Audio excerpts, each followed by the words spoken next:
Si la taille des node modules de Vite.js, c'est un putain de PQ, ça fait cette taille-là. Si on comparait ça avec la taille d'un projet Create React App, ça fait 6 PQ. Brûlons Create React App. C'est fini, il est mort. Arrêtez de faire du React avec cette application de merde. Il y a beaucoup trop de développeurs qui n'ont jamais fait de React sans Create React App. Et ils ne se sont jamais demandé s'il y avait des meilleures alternatives. Dans cette vidéo, on va voir les meilleures alternatives. On va comprendre qu'est-ce que c'est le SSR et le CSR que utilise Create React App. Les avantages et les désavantages de Create React App, et surtout je vais te montrer la meilleure alternative pour Create React App qui va te faire gagner du temps, de la confiance, de la customisation et beaucoup de choses dans ta vie de développeur. Et c'est essentiel que tu connaisses ça parce que si tu arrives à un entretien d'embauche et que tu dis que tu utilises du Create React App, on va te chier dessus, littéralement.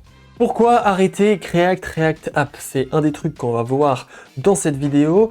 Il est pas mauvais, c'est juste une merde. Une merde, ça te fait pas de mal, mais c'est de la merde. Moi, ce que je te dis, c'est que je te conseille d'arrêter de bouffer de la merde. Create React App a été designé de base pour apprendre React, parce que tu as juste besoin de lancer une commande, boum, tu peux déjà coder. Mais maintenant, c'est fini. C'est fini, il y a beaucoup de désavantages et c'est ce qu'on va voir. Déjà, le premier désavantage que je vais voir, c'est que Create React App t'impose de faire du client-side rendering. Le client-side rendering, c'est un truc qu'il faut un peu comprendre quand même dans ta vie de développeur, et c'est assez essentiel. Ça ressemble à ça, en fait. C'est le fait que quand tu es en client-side rendering, tu vas télécharger un fichier HTML tout simple, qui lui va télécharger un fichier JS. Pour l'instant, tu n'as rien, il y a juste un loader, il n'y a rien sur ton écran. Il télécharge le fichier JS et une fois que le fichier JS est téléchargé, on va l'exécuter. Dans le fichier JS, il y a React, donc on exécute React. Et là, on n'a toujours rien sur l'écran, il y a toujours un pauvre loading. Une fois que le fichier React a été exécuté, maintenant la page est viewable et interactive. Je vais te montrer cette démo avec React Clear Carousel que j'ai ici. Tu vois que quand je refresh ce machin, tu vois que le premier fetch que je fais, c'est le fichier HTML. Si tu ouvres dedans, tu vois qu'il y a You need to enable JavaScript to run this app. Tu vas dans réponse, tu vois qu'il n'y a rien à part ça et un ID root. Et ici, on vient télécharger le JS avec JS chunk machin. Et là, tu vois qu'il y a un fichier JS de 1 milliard de lignes qui est téléchargé par la suite. Alors ici, on est dans du Create React App. Maintenant, je vais te montrer une app qui utilise la deuxième option qui est le server-side rendering. Le server-side rendering, en fait, tu vas télécharger un fichier HTML où il y a déjà tout l'HTML qui est prêt. C'est-à-dire que là, pour l'instant, il n'y a rien qui est affiché parce qu'on est en train de télécharger le fichier HTML, mais dès qu'il est téléchargé, la page est maintenant visible. Tu vois ici que la page est visible. Et le fichier HTML va dire maintenant télécharge le fichier JavaScript.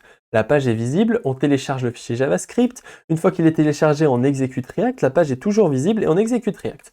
Une fois que React est exécuté, on arrive sur une page qui est maintenant interactive. C'est-à-dire que depuis l'étape 2, tu peux voir la page. Ici, il faut attendre l'étape 4 pour voir la page.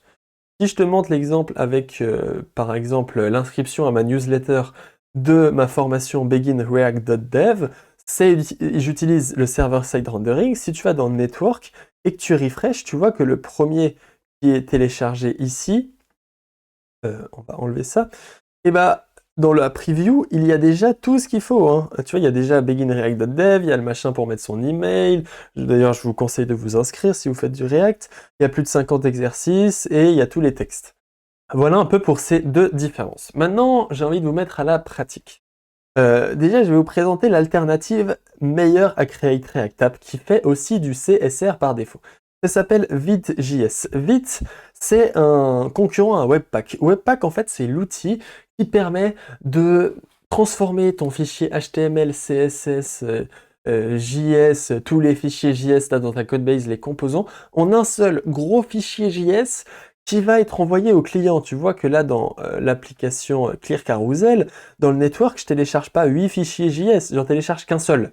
C'est exactement ce qu'on veut. C'est pour ça qu'il faut un truc qui load. Et vite, en fait, c'est tellement des génies que c'est un Webpack equivalence, mais il a aussi tout simplement des scaffolding your first Vite project. C'est-à-dire tu peux créer un projet avec Vite. Pour ça, tu peux utiliser cette commande-là et on va comparer Vite et pas Vite. npm create vite la test, là tu mets un nom, genre test vite, tu vas dans create, JavaScript, c'est déjà fini, tu fais cd test vite, npm installe, et là attention le temps que ça prend, 2, 3, 4, 5, 6 secondes, 6 secondes pour tout télécharger. En 6 secondes, tu peux faire npm run dev, là tu lances ta commande et c'est déjà parti, pardon, ça lance dans le mauvais navigateur, c'est déjà parti, tu as une app qui fonctionne, tu as le count, etc. C'est allé super vite. Maintenant, je vais te faire la même chose avec... Alors ça, c'est le projet de ma formation React, désolé. Ici, tu vas dans npm React app, machin, test create React app, tout le bordel. On lance. Et là, tu peux aller dormir. Petit accéléré.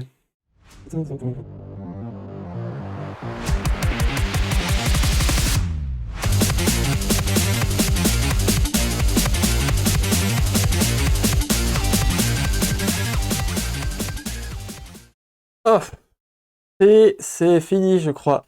Oh putain. C'est fini! J'espère que vous avez aimé ma petite démo artistique. Ouf. On voit que ça a marché, ça nous a pris environ plus d'1 minute pour télécharger ça. On est contre 6 secondes vs 1 minute. Ok, ça commence à se connecter là-dedans, ça commence à se connecter. Si je fais un petit code point pour ouvrir le code de ce bordel, tu vois qu'il y a plein de fichiers de merde, setup test, on s'en fout, report web vital, on s'en fout, index, ça on s'en fout pas, app.test, on s'en fout. Ensuite, tu as un nombre de packages insolent, enfin, la taille du node module est insolent, mais on verra ça juste après. Si je vais dans cd.cd, là j'ai créé le projet create React app dans Vite, autant pour moi. Ici, je vais là, on va supprimer test create React app. Tu vois qu'il y a moins de fichiers, c'est plus clean, déjà on utilise. Donc pour vous dire, il est même pas capable de faire du bon code, hein, create React app, c'est-à-dire que là, app main, ça doit être JSX parce qu'on utilise du JSX, là il l'utilise même pas.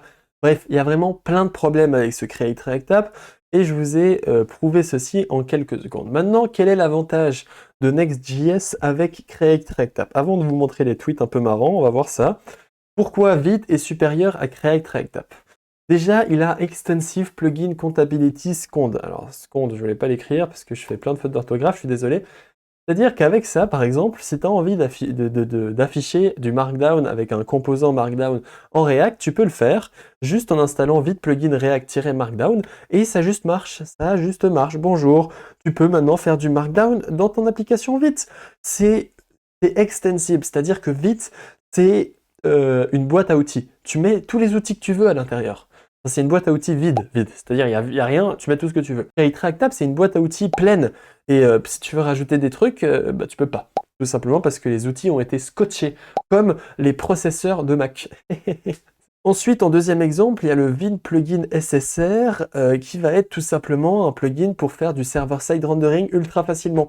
Avec React App, c'est impossible. Avec Vite, c'est possible. Tu peux faire ce que tu veux. C'est toi le chef, c'est toi le directeur artistique de ton application. Ensuite, comme deuxième avantage, il y a moins de dépendance.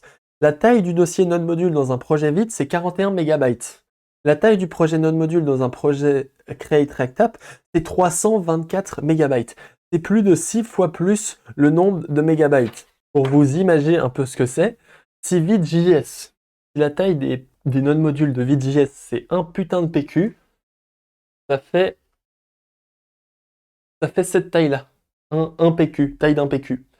Si on comparait ça avec la taille d'un projet Create React App, ça fait 6 PQ. Là, je vais vous déplacer la caméra, boum.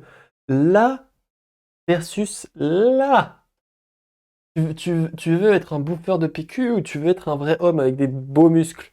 Pas comme moi parce que je suis un développeur donc je suis faible. Évidemment, merci de me le rappeler. Merci de me le rappeler.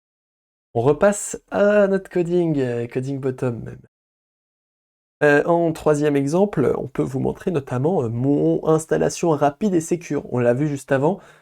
Ça se télécharge en 5 secondes et je t'ai pas fait prendre attention, mais ça c'est le screen. Il ajoute 87 packages, soit 87 packages, et il a 0 vulnérabilité. Si je compare ça à Create React App, Non seulement ça dure 1 minute et 11 secondes, mais en plus on ajoute 1383 packages, soit 1000 packages de plus. 1300, j'ai pas envie de vous refaire l'exemple du PQ, mais si je le ferais, tu te rends compte que j'aurais besoin de 10 PQ cette fois, voire plus, voire 15 PQ. J'ai pas envie d'avoir autant de PQ dans ma vie. Et il a 6 haute sévérité vulnérabilité, donc il a 6 vulnérabilités sévères. C'est pas très cool. C'est pas très cool. On s'amuse pas. Et ensuite, je voulais dire aussi, c'est plus rapide. C'est-à-dire quand tu saves, le refresh time est beaucoup plus rapide. Et ça, je voulais vous le montrer.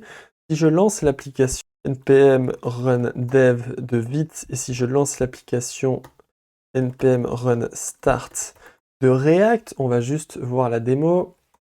Alors voilà. Ici, je vais dans app.jsx et que je viens modifier le titre en faisant... Quand je vais changer le texte de React à Melvin, je sauvegarde. En moins d'une seconde, c'est déjà fait. Si maintenant je fais la Preact qui est quelque part par là, si je vais dans la Preact qui est ici et que je viens modifier app.js comme le propose, encore une fois ici c'est JS6, mais c'est tellement des enculés qu'ils n'ont pas réussi à écrire JS6 correctement. Et ici si je change edit en Melvin, je sauvegarde. On l'a vu le changement. Avec vite, on le voit même pas tellement ça va vite. C'est pas pour rien que ça s'appelle vite. Ils sont pas débiles l'équipe vite. Voilà, environ, ça fait moins d'une seconde pour vite pour update, alors que ça fait entre 1 et 3 secondes pour webpack pour update sur ce benchmark. Par contre, pour la production, c'est vrai que c'est un peu plus long, tu vois, on passe de 81 à 96 contre 77, 80, machin. Bref, là, webpack est un peu plus performant, mais bon, tu déploies qu'une seule fois par jour ou plusieurs fois par jour, voilà, alors que tu refresh plus de 1000 fois par jour.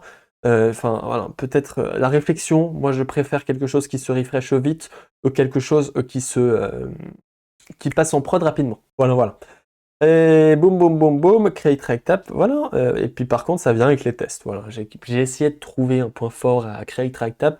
Ça vient avec les tests. Alors moi, je préférerais ajouter mes propres tests que d'utiliser le machin create react app. Mais pourquoi pas, pour un débutant, c'est plus cool.